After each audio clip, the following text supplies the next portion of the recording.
मान जिन विचरे हमारे ध्यान में। जनवाणी की जनागम में एक शब्द भी ऐसा नहीं है जो नयों के बिना कहा गया हो। धबला में ये लिखा है कि नत्थि नयेन विहूणम सुत्थम अथोभ्य जिन बर मदम्मी। जिनेन्द्र भगवान के मत में एक शब्द या अर्थ ऐसा नहीं है जो नयों के बिना कहा जा सकता है। जो नए वादे निवणा, और जो मुनिराज जो संत नए वाद में निपुण हैं, वे मुनि सिद्धांतिया हैं, सिद्धांत के जानकार मुनि हैं। और यहाँ तक लिखा है कि जे नए दिठ्ठ विहीणा तान न वस्तु स्वभाव ओवलब्धि वस्तु स्वभाव विहीणा सम्मा दिठ्ठी कहम होंती। जो नए की दृष्टि से रहित हैं उन्हें वस्तु के स्वभाव की उपलब्धि नहीं हो सकती है, और जिन्हें वस्तु के स्वभाव की उपलब्धि नहीं हुई वे सम्यक दृष्टि कैसे हो सकते हैं। मन सम्यक दृष्टि होने के लिए नयों का विशेषज्ञ होना अत्यंत आवश्यक है। अभी आप जो मंगलाचरण हिंदी का सुन रहे थे नए चक्र का, उसमें सबसे पहले उस त्रिकाली ध्रुव भगवान आत्मा को नमस्कार किया गया है जो परम शुद्ध निश्चय नय का विषय है, जो परम भावग्राही द्रव्यार्थिक नय का विषय है। ऐसा जो भगवान आत्मा है जिसके दर्शन का नाम सम्यक दर्शन है, जिसमें अपनापन स्थापित नाम करने का नाम सम्यक दर्शन है, जिसके जानने का नाम सम्यक ज्ञान है, और जिसके ध्यान करने का नाम सम्यक चारित्र है। ऐसे उस परमात्मा को सबसे पहले नमस्कार किया गया है। फिर उस परमात्मा के आश्रय से उस परमात्मा को जानकर जिनने पर्याय में अरहंत अवस्था प्रकट की है, ऐसे भगवानों को उन सबको नमस्कार किया गया है। फिर तीसरे छंद में कहते उन्हें नयों का जिस जिनवाणी में विस्तार से वर्णन है उन्हें नमस्कार किया गया है। फिर चौथे छंद में उन जिनवाणी और नयों के चक्र के चलाने में जो चतुर हैं, ऐसे हमारे साधु संत हैं, मुनिराज हैं, ज्ञानी धर्मात्मा हैं, उन्हें याद किया गया है। और अंत में कहा गया है कि निज भाव को जिन पर निज बुद्धि बलि कर नमन निज भाव को, अपने भगवान आत्मा को नमस्कार किया। फिर जिन माने अरहंत भगवान, जिन गुरु माने आचार्य उपाध्याय और साधु, और जिन वचन, इनको नमस्कार किया गया है। फिर जिनेन्द्र भगवान के द्वारा कहे गए नए चक्र को कहते हैं। यद्यपि नए बहुत हैं, द्रव्यार्थिक पर्यार्थिक भी नए हैं, निश्चय व्यवहार भी नए हैं, और फिर 7 भी नए हैं तत्वा सूत्र में हैं।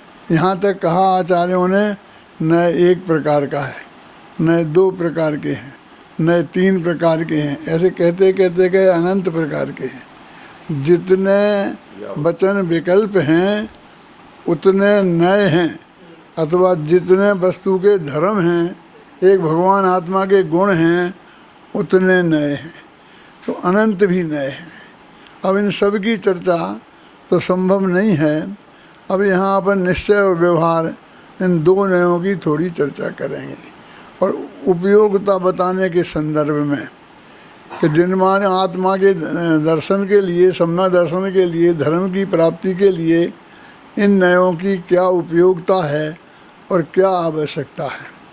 पहले तो मैं आप लोगों को ये बताना चाहता हूँ कि भगवान कुंदाचारी से लेकर और लेटेस्ट आज तक समझ लो कांजी स्वामी तक, पूज्य गुरुदेव हैं अपने कांजी स्वामी, वहाँ तक 2000 वर्ष के काल में नयों की चर्चा निरंतर चलती रही है।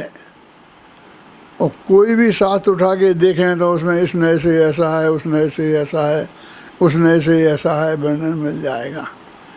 लेकिन नयों का विस्तृत वर्णन, सर्वांग वर्णन, सभी नयों का वर्णन जो उपलब्ध हैं, एक जगह व्यवस्थित रूप से कहीं नहीं था इन 2000 वर्षों में। 2-4 जगह ऐसा फैला फैला हुआ है। छोटी सी किताब एक जनसेन की है, जनसेन की नहीं, क्या नाम, देवसेन की है, नए चक्र। फिर एक माइल धवल का नए चक्र है, और एक आलाप पद्धति है देवसेन की, और मोक्षमार्ग प्रकाशक में थोड़ी नयों की चर्चा है, तत्वार सूत्र में नयों की चर्चा है, पंचाध्यायी में नयों की चर्चा है। इस तरह फैली फैली फुटकर चर्चाएं सब जगह थी। एक जगह व्यवस्थित ढंग से कोई चीज़ उपलब्ध नहीं थी, तो हमने ये प्रयास किया कि 2000 वर्ष में नयों के संदर्भ में जो भी जहाँ कहा गया है, सबका गहराई से मंथन करके, अध्ययन करके, और उनका सार निकाल कर ये नए चक्र के रूप में, जो ये नए चक्र है जो आप लोगों के सामने है, इसमें हमने प्रस्तुत करने की कोशिश की है। हम कह सकते हैं कि जो इसमें नहीं है वो 2000 वर्ष में और कहीं नहीं मिलेगा, और जो इसमें है तो हमने सारे नए चक्रों को पढ़ लिया, ऐसा समझ लो। महाकवि माघ के बारे में कहा जाता है कि नव सर्गे गते माघे नव शब्दो न विद्यते। माघ कवि के 9 सर्ग पढ़ लो तो समझ लो फिर आपको कोई नया शब्द नहीं मिलेगा। नव सर्गे गते माघे, माघ कवि के 9 सर्ग पढ़ लो तो नव शब्दो तम विद्यते, फिर नया शब्द दिखाई नहीं देगा। ये क्या है? माघ कौन है? माघ की कौन सी किताब है जिसके 9 सर्ग पढ़ने के लिए कहा जा रहा है? तो एक शिशुपाल वध नाम की किताब है, महाकाव्य संस्कृत का। बस क्या है उसका नाम, क्या है? शिशुपाल वध। सुंदरी के राजा शिशुपाल थे ना, और श्री कृष्ण ने उनकी हत्या कर दी थी, तो उसका नाम शिशुपाल वध। इतनी सी कहानी कहने के लिए उनने महाकाव्य लिखा, और उसमें इतना बढ़िया बढ़िया प्रयोग किए हैं कि सब चीज़ें उन्होंने अपने में कवर कर ली। जब एक माघ कवि ये कह सकता है कि नव सर्गे गते काव्ये नव शब्दो न विद्यते, तो हम भी कह सकते हैं कि इस नए चक्र को गहराई से पढ़ लो तो जिनागम में जितना नए संबंधी साहित्य उपलब्ध है उसका सारांश आपके ख्याल में आ जाएगा। नयों की कोई व्यवस्थित किताब नहीं थी, और नयों का व्यवस्थित रूप से अध्ययन अध्यापन भी नहीं किया जाता था। पहले जो तत्वा सूत्र में पहले अध्याय के अंतिम सूत्र में 33वें सूत्र में जो 9 नयों की चर्चा है, नई गमादी की, वो चर्चा ही हमारे विद्वानों ने सबने पढ़ी थी। उसी की टीका सरवार सिद्धि में, राजवार्तिक में, श्लोक वार्तिक में आदि ग्रंथों में पढ़ी थी।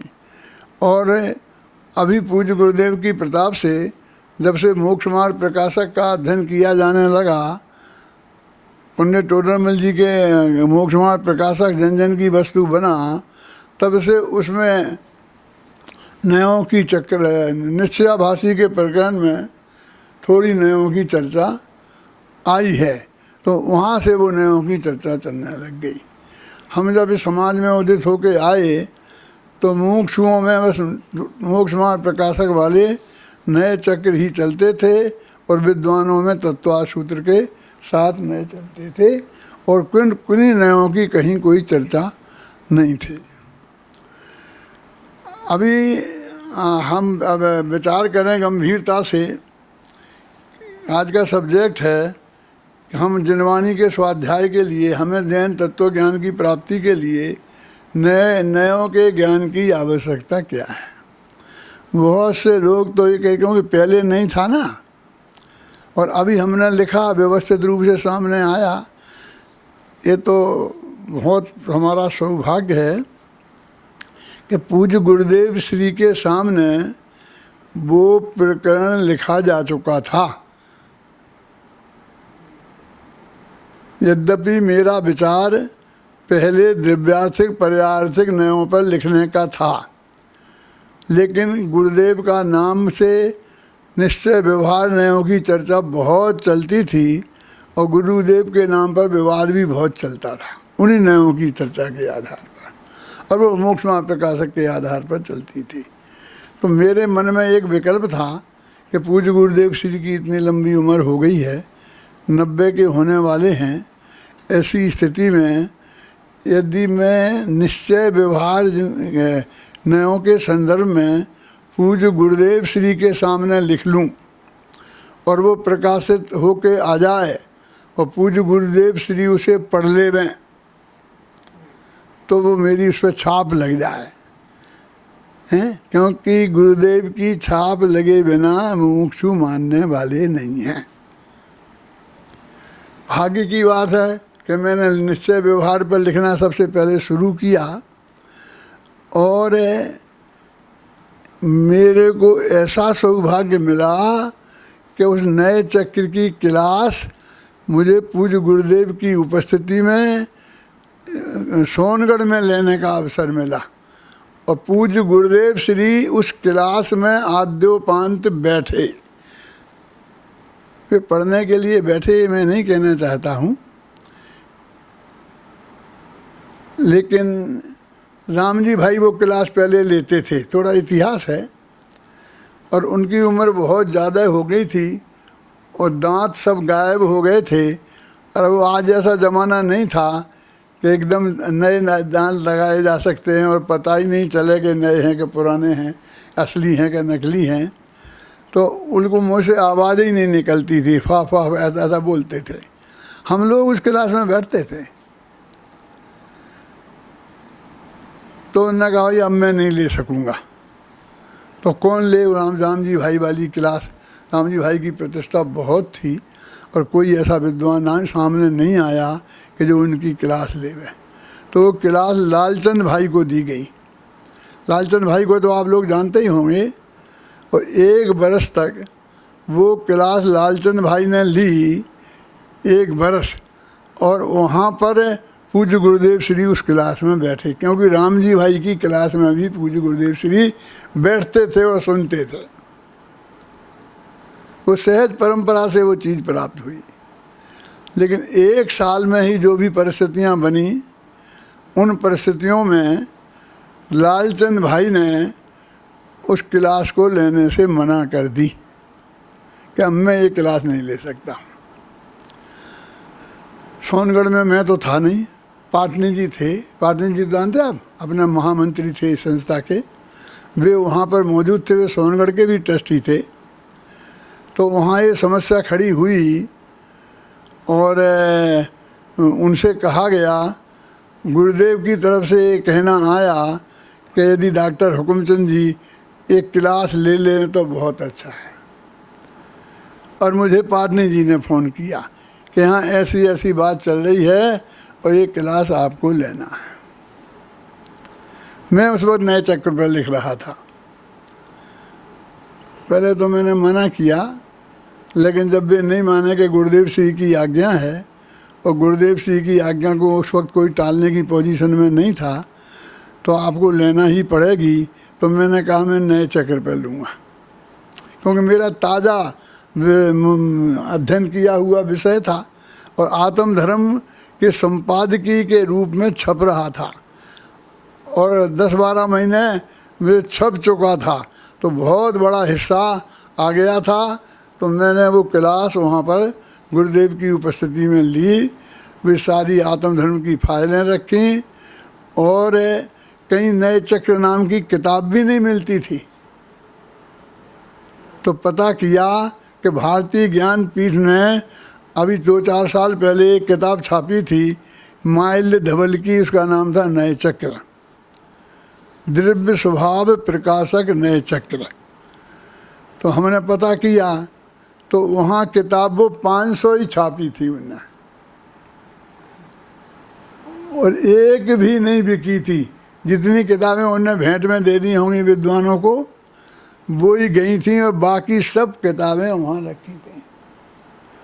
हमने पूरा का पूरा पंच का ऑर्डर दे दिया, सीधी सोनगढ़ मंगा ली भाई 500 किताबें, और फिर हमने नए चक्र की क्लास ली।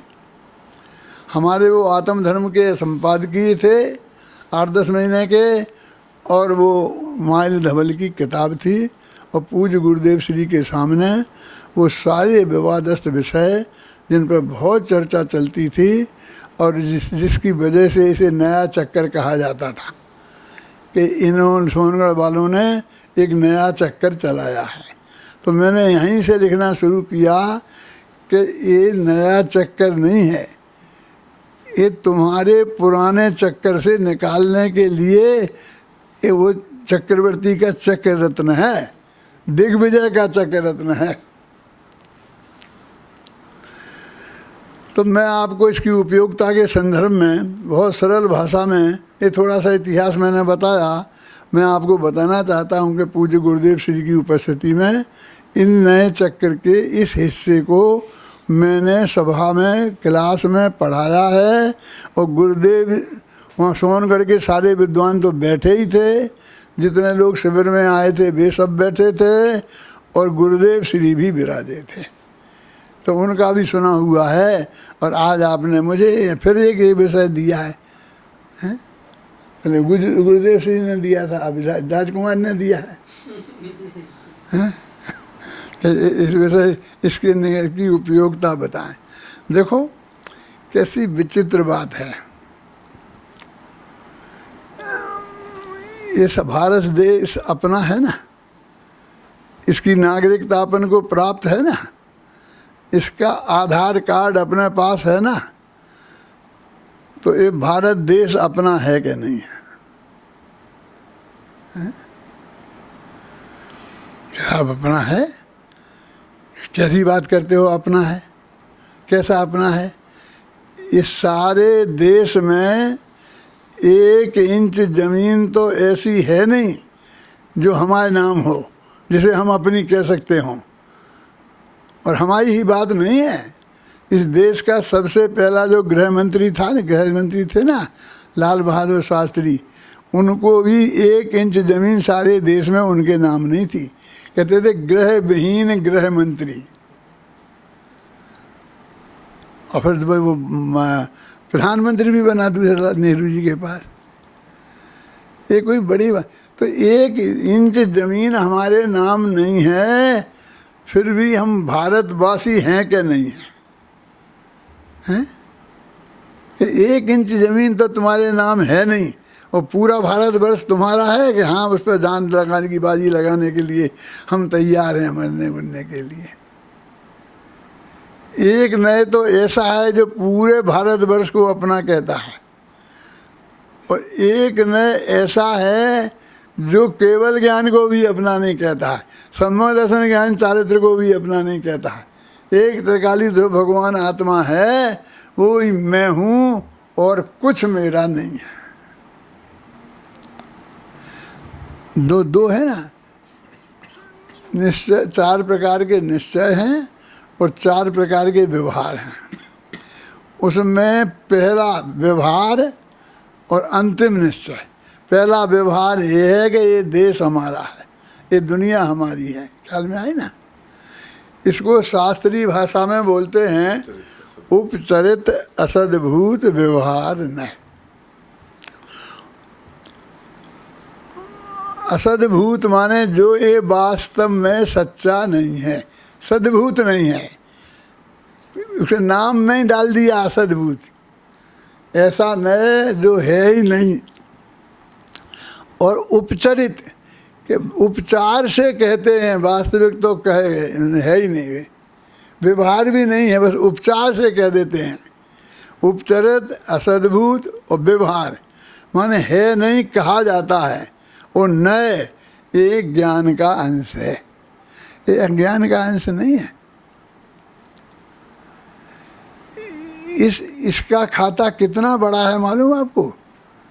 स्त्री, पुत्र, मकान, जायदाद, रुपया, पैसा, नगर, देश, गांव, दुनिया, इतनी सारी चीज़ें इस नए के भेज में आता है। ये मैं हैं, ये मेरे हैं, इनका मैं करता धरता हूँ, मैं इनका भोगता हूँ, ऐसा ये नए कहता है।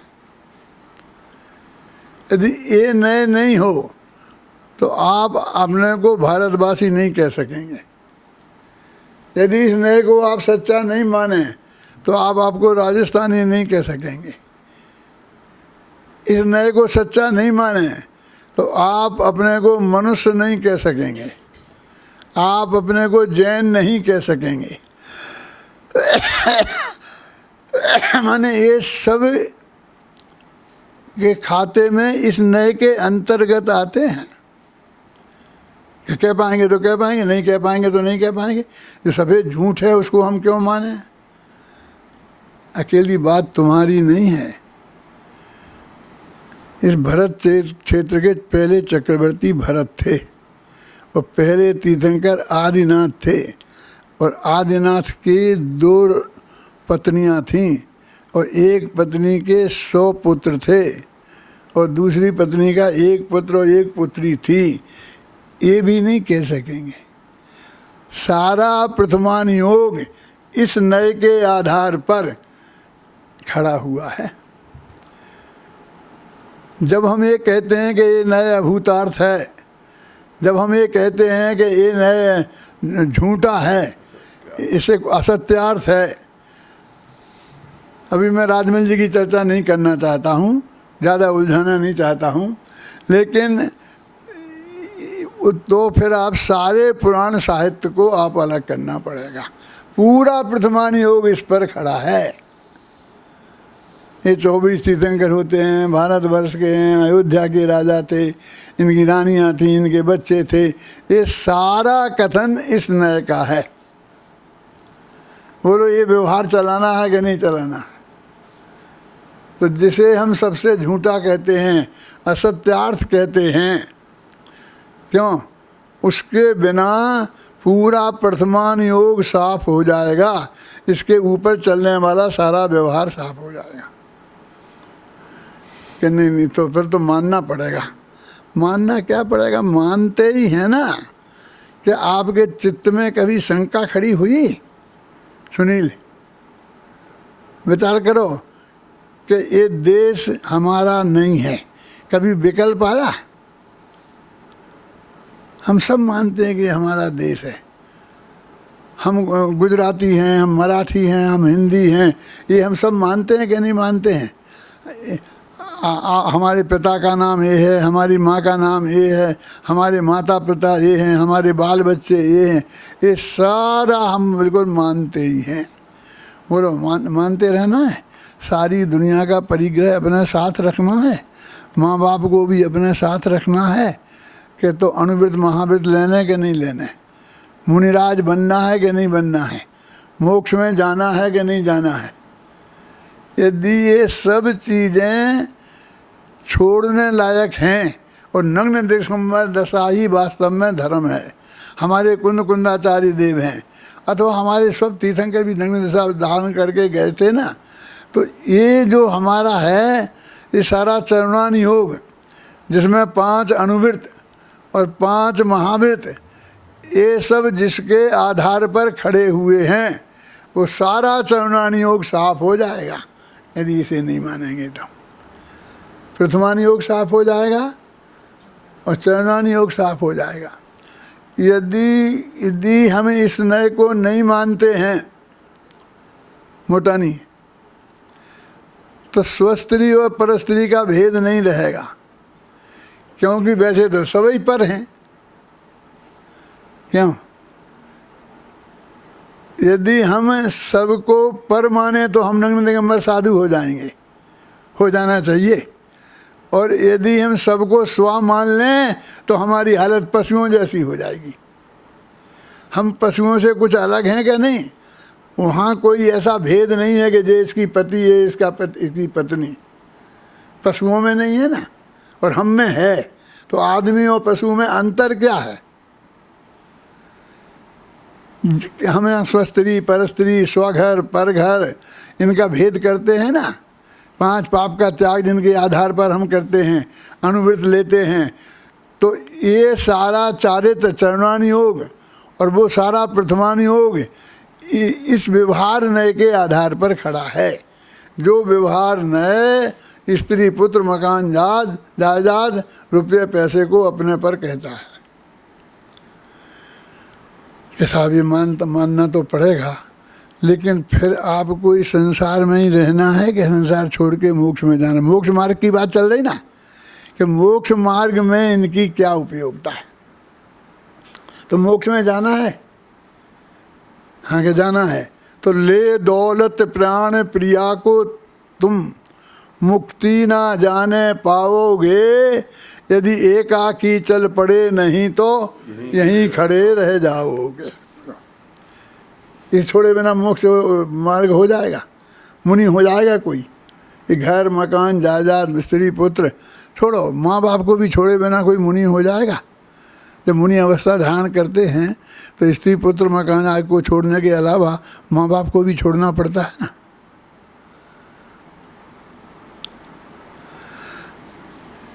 पूरा ये असद्भूत व्यवहार न है।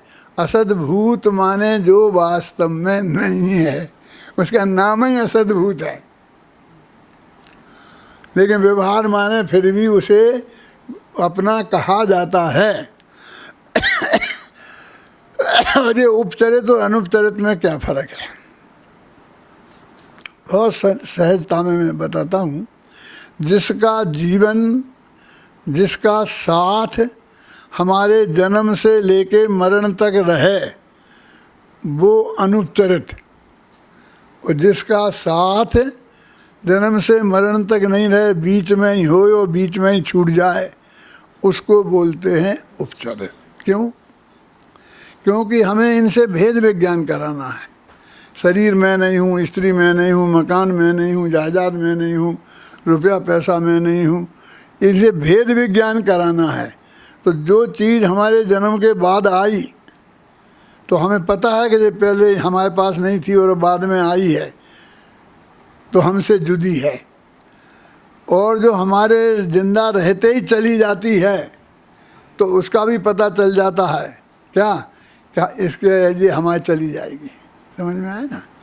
तो स्त्री पुत्र मकान जायदाद ये सब हमारे पैदा होने के कोई 20 बरस, कोई 10 बरस, कोई 15 बरस बाद आए हैं, और पहले ही चले जाएं। अपन पहले चले जाएं तो ये यहीं रह जाएं, ख्याल में। तो जो उनको सबको हमने उपचरित में, उपचरित माने उपचार से कहते हैं, वास्तव में अपने नहीं हैं, ये तो कहने के हैं। लेकिन ये शरीर है, अकेला शरीर, तो ये जन्म से हमारे साथ है और मरने तक साथ रहेगा। हमने इसको का साथ बनते देखा नहीं है।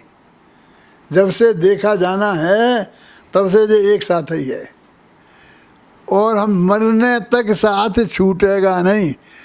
छूटा तो मर गए। तो इससे भेद विज्ञान करना बहुत कठिन है कि ये जुदा है और तू जुदा है। ये समझाना को हवा ही हवा में समझाना है, क्योंकि हम एक करके दिखा नहीं सकते, है ना। इतना गहरा संबंध है तो इसको कहते हैं अनुपचरित। कोई औपचारिकता नहीं है, ऐसा है इसको अपना कहना। इसको और भी एक सरल अर्थ है कि जिसके साथ औपचारिकता निभानी पड़े वो उपचरित, और जिसके साथ औपचारिकता नहीं निभानी पड़े वो अनुपचरित। मतलब कोई आदमी अपने घर आए तो हम उठ के आइए भाई पधारिए, जैसा छोटा बड़ा हो आराम से बैठालते हैं, चाय पानी की पूछते हैं, करते हैं, स्वागत करते हैं। उसका हमको अफगानी करनी पड़ती है। तो इसका समझ लो दूर का है ये। कोई है चाय क्यों, क्या लेंगे? चाय लेंगे, कॉफ़ी लेंगे, ठंडा लेंगे या गर्म लेंगे, पूछते क्या नहीं पूछते हैं।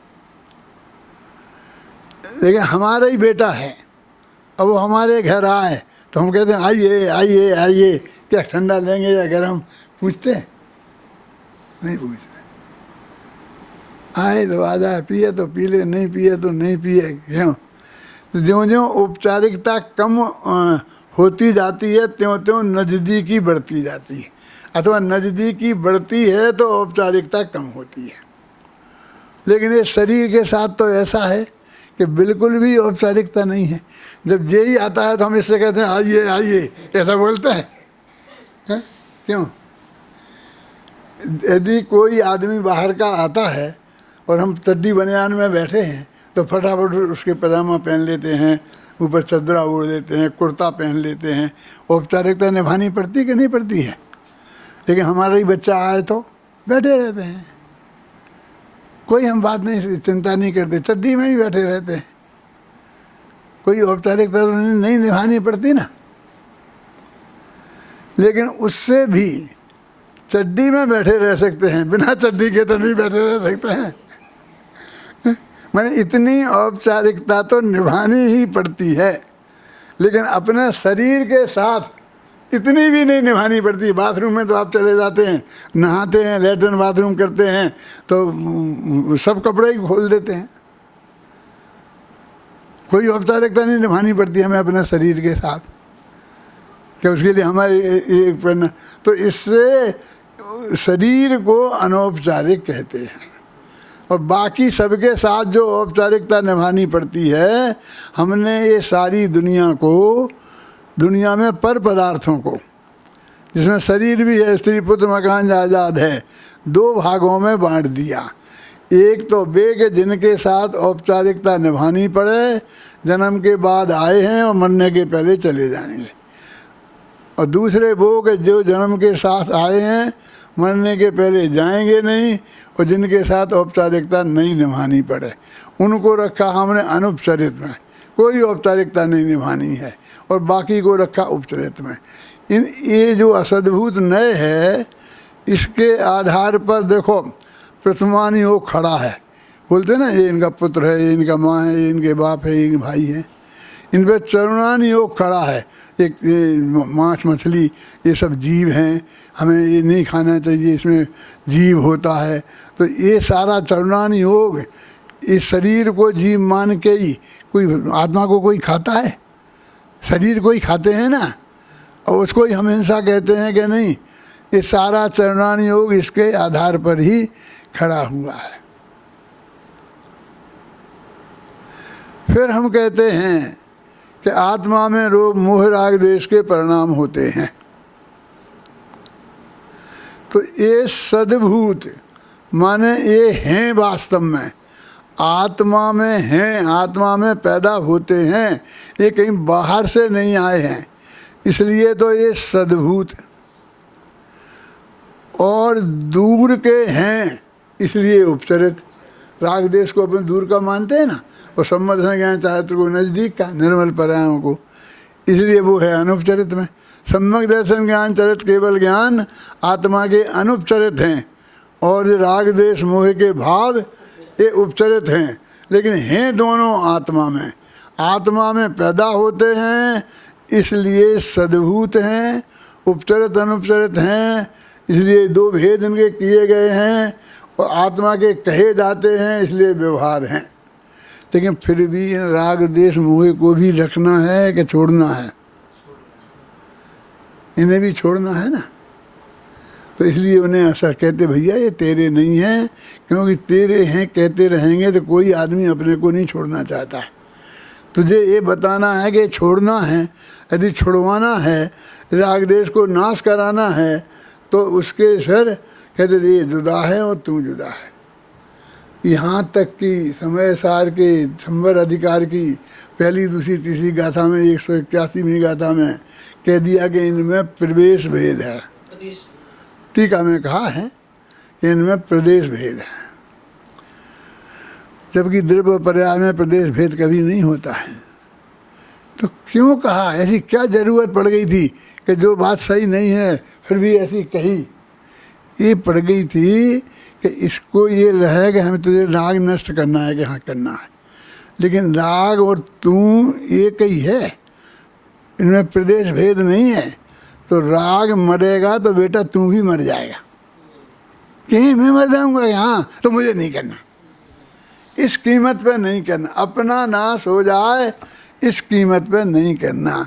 तो कहते भैया ये जुदा है, तू जुदा है, ये नष्ट हो जाएगा और तू कायम रहेगा, चिंता मत कर कि दोनों के प्रदेश एक हैं तो कैसे रहूँगा मैं जिंदा के, नहीं प्रदेश भेद है, और राग के प्रदेश राग के साथ चले जाएंगे और तेरे प्रदेश तेरे साथ रहेंगे।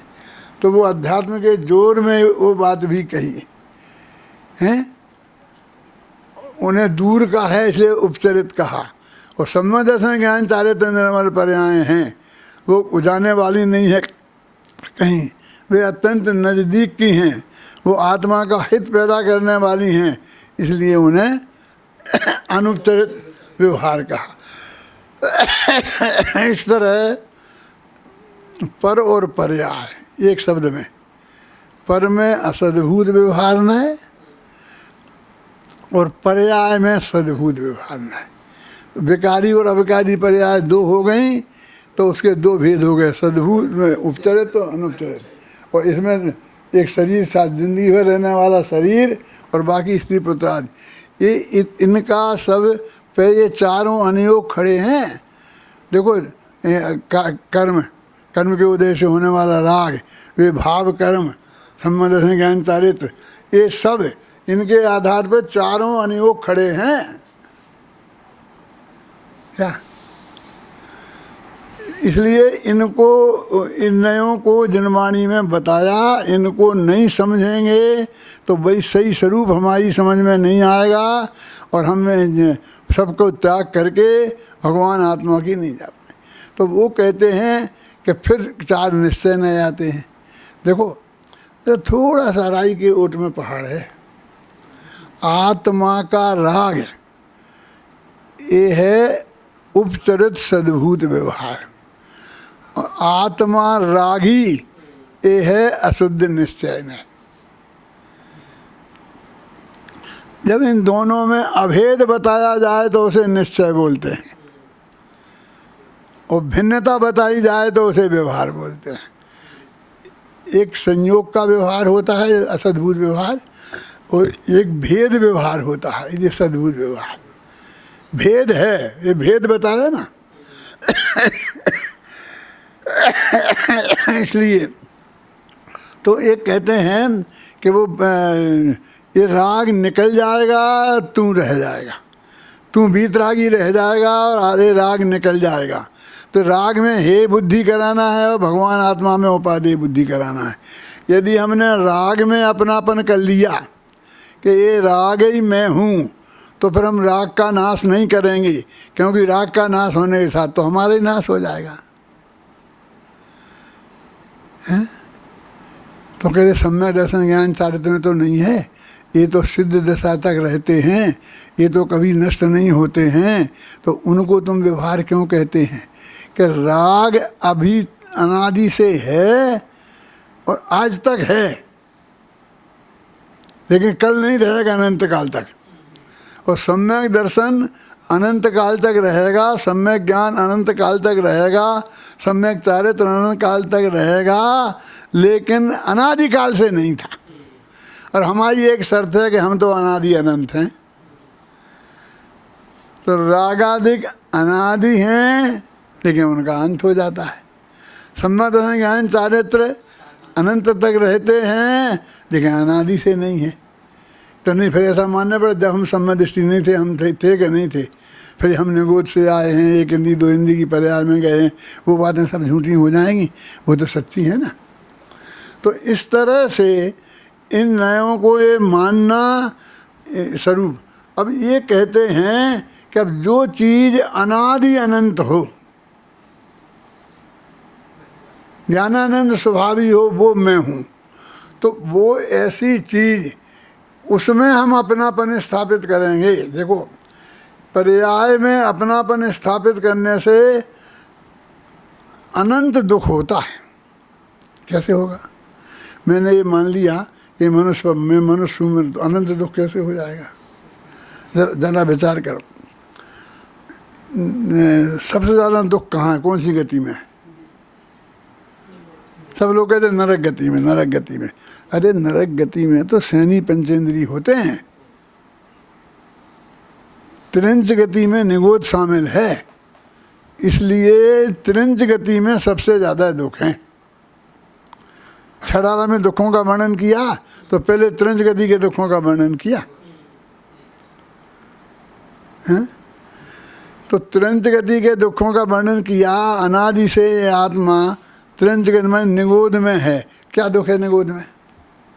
देखो नरक में तो इतनी गर्मी पड़ती है कि लोहे समान, लोहे का गोला हो मेरू समान तो गल जाता है, इतनी सर्दी पड़ती है। और निगोद में काय का दुख है? आलू में अनंत निगोदी अजीब है ना, आराम से फ्रिज में रखे रहते हैं, अपन गर्मी में मरते रहते हैं और वे अपने ठंडक में रहते हैं आराम से। क्या तकलीफ है बोलो? सर्दी गर्मी के दुख तो नहीं ना हो ना, लेकिन काय का दुख है। तो एक ही दुख का वर्णन किया है, काले अंत निगोद मझार भी तो एक इंद्री तधार, और जन्म मरण जनन मरण जनन मरण, बस एक श्वास में 18 बार जन्म्यो मरो भरो दुख भार। तो एक श्वास में 18 बार जन्मता है और 18 बार मरता है, तो सबसे ज़्यादा दुख है। तो जन्म मरण का दुख ही सबसे ज़्यादा है। सिद्ध हो गया। यदि तुमने पर्याय में अपनापन स्थापित किया तो तुम्हें निगोदिया से ज़्यादा दुख पैदा होगा। क्यों? कि पर्याय एक ही समय रुकती है। तुम जानते हो एक श्वास में 18 बार जन्मता है और 18 बार मरता है। तो एक श्वास में 18 समय होते हैं। क्या राजकुमार बोलो?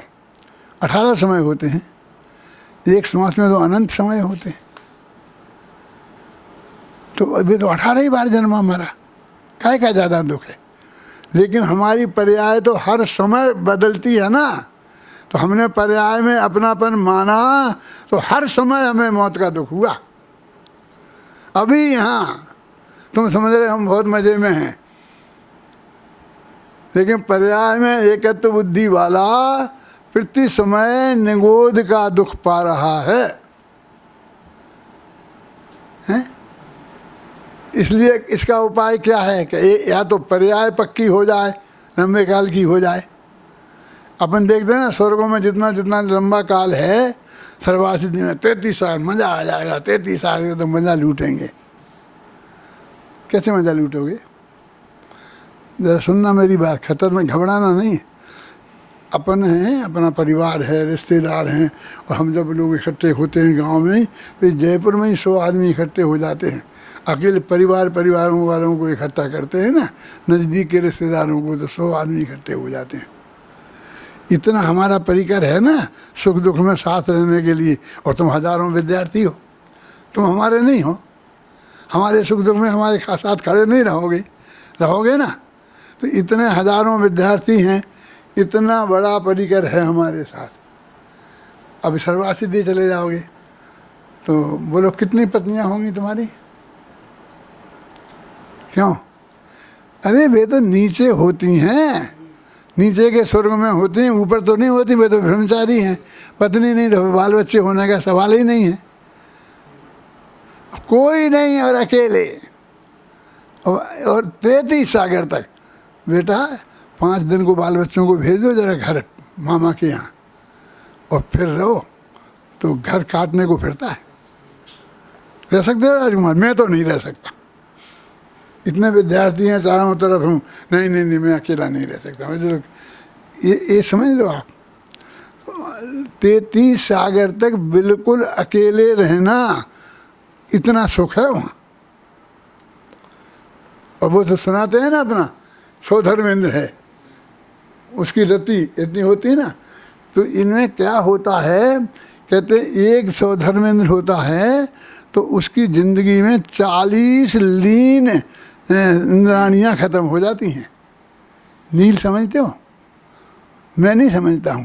देखो इकाई, दहाई, सैकड़ा, हज़ार, 10,000, लाख, 10 लाख, करोड़, 10 करोड़, अरब, 10 अरब, खरब, 10 खरब नील। अब 40 नील बताओ कितनी।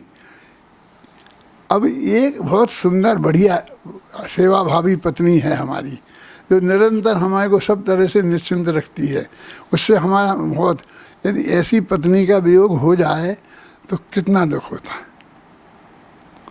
मैं किसी ऐसे आदमी का नाम नहीं लेना चाहता हूँ जिसकी पत्नी का वियोग हो गया हो और उसने दुख होगा, वो तो याद आ जाएगी तो ज़रा तकलीफ हो जाएगी ना, अंदाज तो तुम लगा सकते हो ना। तो ऐसा दुख तुम्हें एक बार हुआ है, मोटा नहीं, सौधर्म इंद्र को 40 नील बार होगा। बोलो जाना कितना सुख है, सौधर्म इंद्र बनना है, 5-5 लाख दे करके सौधर्म इंद्र बनते हो ना पंच कल्याणकों में। इतनी पत्नियां मरें और तुम्हारी आंख में आंसू न आए, ऐसी स्थिति बर्दाश्त करने की ताकत है कि नहीं? और बता, देवियां हैं वो सब पहले ही स्वर्ग में पैदा होती हैं, ऊपर नहीं होती हैं, और उनकी आयु पल्लों की होती है, सागरों की नहीं होती है। और ऊपर के इंद्रों की, सौधर्म की, देवों की पत्नियां भी सब यहीं पैदा होती हैं, छोटी आयु की होती हैं, और जिनके नियोग की जो होती हैं उन्हें उठा उठा करके भी ले जाते हैं। तो मतलब पहले स्वर्ग में पैदा हुई, 16वें स्वर्ग में पहुंच गई, बहुत आनंद में रहती होंगी। उन्हें मुफ्त में ही 16वां स्वर्ग मिल गया उस पति के की नियोग नहीं होने से। क्यों? जैसे कोई अरबपति की लड़के से कि गरीब की लड़की की शादी हो जाए तो मुफ्त में ही अरबपति हो जाती है ना। अब समझो कितना सुख है उसे। आप जानते हो ना, पर सौधर्म ऐशान स्वर्ग में स्पर्श इंद्री का विषय मनुष्यों जैसा होता है, आता ना, हैं? फिर विचार जो होता है वो मनुष्यों जैसा होता है। अब वे यहाँ पैदा हुई तो उनको इच्छा तो मनुष्यों जैसे उस विचार की इच्छा है। और अभी 16वें स्वर्ग में स्पर्श शेषा स्पर्श रस क्या है, मन, बस मन में, उस इंद्र को मन में विकल्प आ जाए, उसे तृप्ति हो जाए, वो पत्नी से बात ही नहीं करे। थोड़े और नीचे आओ तो पत्नी से बात करे, उसके शब्द सुन के तृप्ति हो जाए, आँख से देख कर तृप्ति हो जाए, ऐसा छू कर तृप्ति हो जाए। तो उन्हें तो ऐसे तृप्ति हो जाए और इन्हें ऐसी इच्छा हो तो कितना सुख होता होगा, सारी जिंदगी कैसी कटती होगी। बोलो आप, हैं? अरे तुम एक दफे विचार तो करो, ये सब बातें मैंने अपने पेट में से नहीं निकाली, इन शास्त्रों में ही लिखी हैं, और तुमने भी वे सब शास्त्र पढ़े हैं और तुम्हें ये सब बातें मालूम हैं। वही बातें बता रहा हूँ मैं आपको, है ना मालूम कि ये ऐसा ऐसा होता है, पर सोचने में नहीं आया कि इतना सुख है। 16वें स्वर्ग में जाएगा, देवांगिना बन जाए, 16वें स्वर्ग के देव की देवांगिना बन जाए तो क्या होगा। फिर वो स्थिति भी लगाओ कि इनकी पल्लों की, उनकी सागरों की, बार बार मरें, बार बार मरे, रोजी नहीं जैसे मरने का काम हो रहा है। आज एक शादी हुई, कल पत्नी मर गई, परसों दूसरी शादी हुई, फिर तीसरी पत्नी मर गई, रोजी ने मरने का धंधा चलता रहे। क्यों? इसका नाम स्वर्ग है। जाना बेटा स्वर्ग में, इससे तो भूत प्रेत अच्छे है, क्योंकि सारी जिंदगी भर साथ तो रहते हैं, क्योंकि दोनों की आयु लगभग एक सी जैसी होती है। तो ये जो सुख, इन संयोगों में कहीं भी सुख नहीं है, और ये इनमें अपनापन नहीं रहे, वो जो त्रिकाली ध्रुव भगवान आत्मा है उसमें अपनापन हो तो मुक्ति का मार्ग खुलता है। तो ये सारे नए व्यवहार चलाने के लिए हैं भी, उन्हें सत्यार्थ भी मानना है, नहीं चारों अनुयोग झूठे होते हैं, और असत्यार्थ भी मानना है, क्योंकि ये मैं नहीं हूँ, मैं तो वो त्रिकाली ध्रुव भगवान आत्मा हूँ कि जो मैं अनादि अनंत हूँ। तो ये मुक्ति के मार्ग में सम्यक दर्शन के बिना तो मोक्ष मार्ग शुरू नहीं होता। वो सम्यक दर्शन उस त्रिकाली भगवान आत्मा के दर्शन के बिना नहीं होता। सम्यक दर्शन कब होता है? वो त्रिकाली ध्रुव भगवान आत्मा के दर्शन से होता है। तो आज पहले ये समझना पड़ेगा, वो त्रिकाली ध्रुव भगवान आत्मा परम शुद्ध निश्चय नए का जो विषय है, ये सारे नए 7 नए हे हो जाएंगे। इन्हें हे मानोगे, इन्हें झूठा मानोगे, इन्हें छोड़ने लायक मानोगे। छोड़ने लायक क्या? अपने हैं ही नहीं, क्या छोड़ें? होएं तो छोड़ें, त्यागोपादान शून्यत्व शक्ति से युक्त हैं हम तो ये जो नए हैं 8 नए निश्चय व्यवहार की मैंने आपको समझाए कि इनका मुक्ति के मार्ग में क्या स्थान है। कहते हैं ये तो बहुत कठिन है, बाद में नहीं, शुरुआत यहाँ से होती है, शुरुआत यहाँ से होती है। मैं कौन हूँ? अभी तो मैं तो मनुष्य हूँ, मैं पंडित हुकुमचंद। मैं पंडित हुकुमचंद में जैसा मेरा अपनापन है, वो त्रिकाली ध्रुव भगवान आत्मा जो है उसमें मेरा ऐसा अपनापन है। अरे वो तो पंडित उनको समझाने के लिए है, वो हमने तो उसे आज तक देखा ही नहीं है। किसने नहीं देखा? तुम कौन हो जिनने देख नहीं देखा? अरे उसे तो उसे ही जानना है, उसमें अपनापन। तो इन नयों की उपयोगिता मुक्ति के मार्ग में कितनी है, ये मैंने इन 8 नयों के माध्यम से आपको थोड़ी बहुत समझाई। ऐसे ही सब है, ये 450 पेज है। ये बहुत छोटा सा प्रकरण, मैंने 10-20 पेज लेकर के ये बात आपको समझाई है, बताई है, ख्याल में आई ना। लेकिन ये तो नाम आप जानते हैं ना सब, ये तो गुरुदेव के प्रताप से। और समझ लो अपन ने नए चक्र लिखा और फिर कोर्स में रखा। अभय जी पढ़ाते हैं, संजीव गोधा पढ़ाता है और सब लोग पढ़ाते हैं सारे देश में, इसलिए इतनी थोड़ी बात समझने लग गए, नहीं तो कोई नहीं समझता है। अभी आप जो गैर मुमुक्षुओं के पास जाओ, एक कैसी पागलपन की बातें करते हैं। ये नाम नहीं सुने हैं उनने, इनके नाम नहीं सुने हैं अजित जी। इनके बिना मोक्ष मार्ग का आरंभ नहीं होता है, और उनने नाम नहीं सुने हैं, और नाम लो तो ही उनको अरुचि होती है, हैं? ऐसा प्रश्न करते हैं कि नए चक्र नहीं पढ़ें तो हमें सम्यक दर्शन होगा कि नहीं होगा। अब आप कहोगे नहीं होगा, तो कहेंगे कि जब नए चक्र नहीं लिखा गया था तब किसी को सम्यक दर्शन हुआ था कि नहीं हुआ? नए चक्र तो आपने अभी लिखा है, हैं? और सम्यक दर्शन पूज्य गुरुदेव श्री को पहले ही हो गया था, और टोडरमल जी को हो गया था, और कुंद को हो गया था। तो ऐसी बात तो नहीं है। अच्छा, तो फिर मैं उनसे पूछता हूँ कि समय सार के पढ़े बिना सम्यक दर्शन होगा कि नहीं होगा? बोलो कि नहीं होगा साहब। अच्छा, नहीं होगा तो कुंद को तो सम्यक दर्शन होगा नहीं, क्योंकि जब तक तो लिखा नहीं था, उनने बाद में लिखा है। क्यों? उनके पहले उनके गुरुजी को था कि नहीं था, हैं? जो श्रुत केवली थे, हैं? उन्हें तो कोई समय सार नहीं पड़ा था। अरे समय सार की बात नहीं है, समय सार की विषय वस्तु जो भगवान आत्मा है, नए चक्र की जो विषय वस्तु जहाँ ले जाना चाहता है, वो जो स्वरूप है, हम ये भी कह सकते हैं कि उसके बिना नहीं होगा, और ये भी कह सकते हैं कि उसके बिना हो जाएगा। दोनों की अपेक्षा समझो। वो चीज़ आपको समझनी पड़ेगी, पर जो निश्चय नहीं किया गया जो विषय है वो आपको समझना पड़ेगा कि वो तुष्मासम घोषण तो वो कैसा हुआ हो। हमें तो तुष्मासम घोषण तो का नाम वो चाहिए का सम्यक दर्शन। वाह रे वाह, इसे तुष्मासम घोषण तो का सम्यक दर्शन चाहिए। कुछ लोग कहते हैं हमें तो भरत चक्रवर्ती का मोक्ष चाहिए। कैसे भरत चक्रवर्ती का मोक्ष? कैसा? अंत समय तक आराम से 56,000 पत्नियों के बीच में ठाठ से रहे चक्रवर्ती बन के, और अंत समय में लंगोटी खोली, दीक्षा ली और केवल ज्ञान प्राप्त किया और धर्म मोक्ष ले जाए। क्यों? अंत तक संसार के भी पूरे सुख भोगे और मोक्ष में भी धड़ाधड़ चले गए, और बीच में तकलीफ का काम। क्या तकलीफ? मुड़ी अवस्था, उपवास, नंगे रहना, खाने पीने का ठिकाना नहीं। क्यों? है ना? कितना दुख है दुख।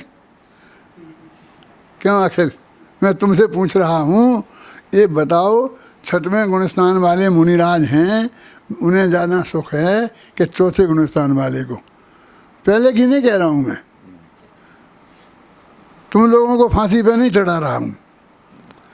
अरे तुम्हें तो किसी को तो है ही नहीं, सम्यक दर्शन के पहले तो सुख होता ही नहीं, तो उनकी कह के करूँगा क्या?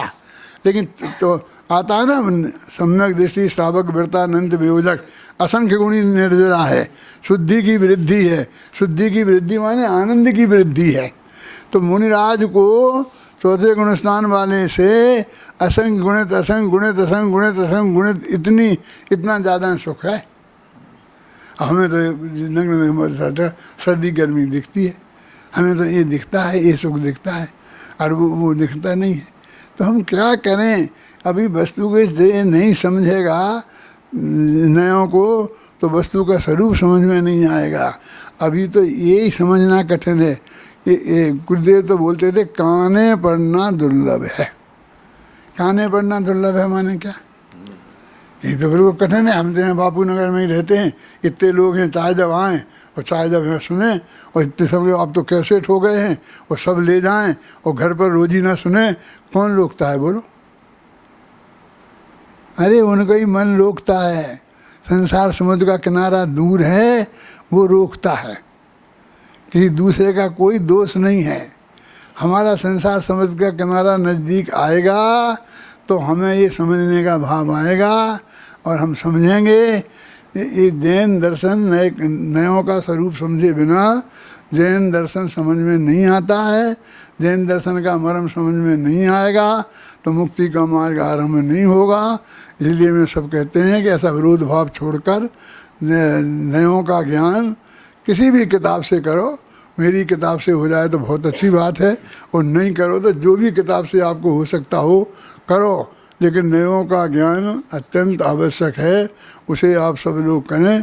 इसी मंगल भावना के साथ मैं अभी की बात समाप्त करता हूँ।